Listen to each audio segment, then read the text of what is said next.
happening? Everybody stay calm. What's the Everybody procedure, stay calm. everyone? What's the procedure? Stay calm.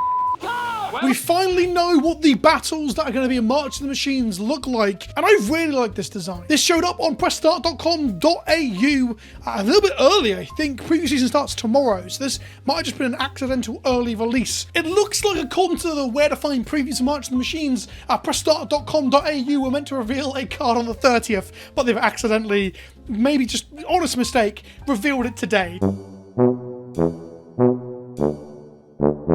The cat is out of the bag now. This is such big news as a new card type that you can't really put this back in. So this is technically a leak, but let's be honest, every fucker's going to be talking about this for the next day. This is the invasion of Zendikar. This is a battle siege. Now the important thing to note here is that there are different types of battle. In this case, it's a 4-mana siege. As a siege enters, choose an opponent to protect it. You and others can attack it. When it's defeated, exile it, then cast it transformed.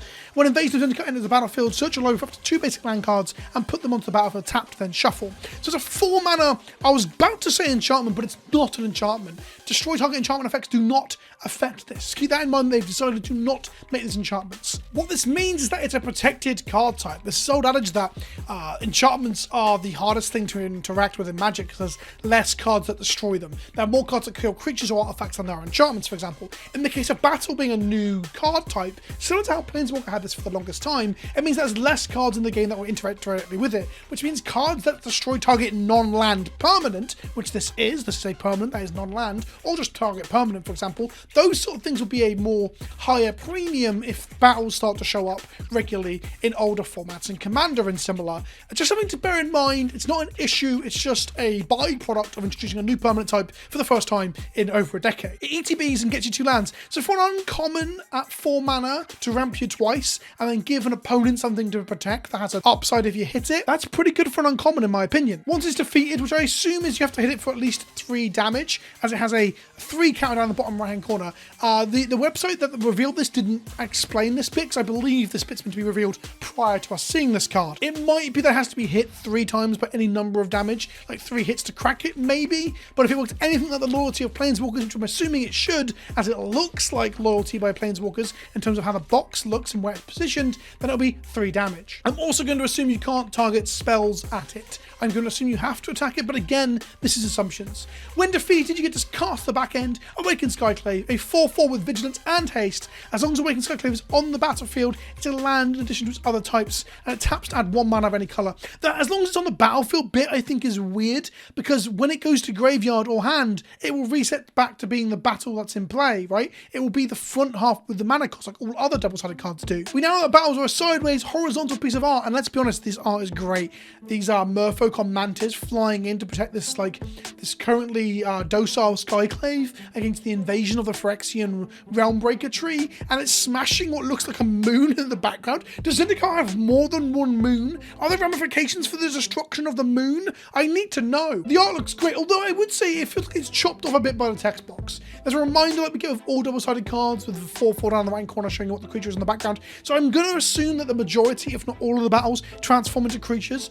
I mean, I assume one day we'll get some that don't, but seeing this is interesting because that just suggests to me, or gives me a feeling that for this set they won't be. Thematically, it's the idea that there is a battle. You pick your battles, you choose where to invade. So the invading forces, which is you the player, chooses to attack Zendikar on this occasion, and your opponent is tasked with protecting it. And when you succeed and when you win the battle, you get to take over and control a troop or a piece of military hardware, in this case an Awakened Skyclave, as a bolstering to your forces in the ongoing war. You could win or lose a battle, but it doesn't mean you've won the war. The interesting thing about there being a siege battle is that it might just be opening up space for other types of battles in the future, which I do like, but if we get like 3, maybe 4, even 5 types of battles this set, that's a lot of stuff to understand. Like, battle is already a new thing to pass and to grok, so to have then multiple versions of it that have different conditions, I find perhaps a little bit of an overload, but we will see. My first impressions is that this is a clean and rather simple and elegant design. I like it a lot. And this card itself seems reasonable, seems pretty good in limited. It seems solid for limited. I doubt I'll see any constructed play, but I find this all very, it's a cool design space to put these things into, where it asks your opponent to have to sort of juggle more plates, if not give you, the opponent, the person who casts the battle, more bang for their buck. So you're going to get an effect when it first enters, and your opponent is told to juggle plates to micromanage this new thing you've given them, and if they can't, you're going to get further ahead.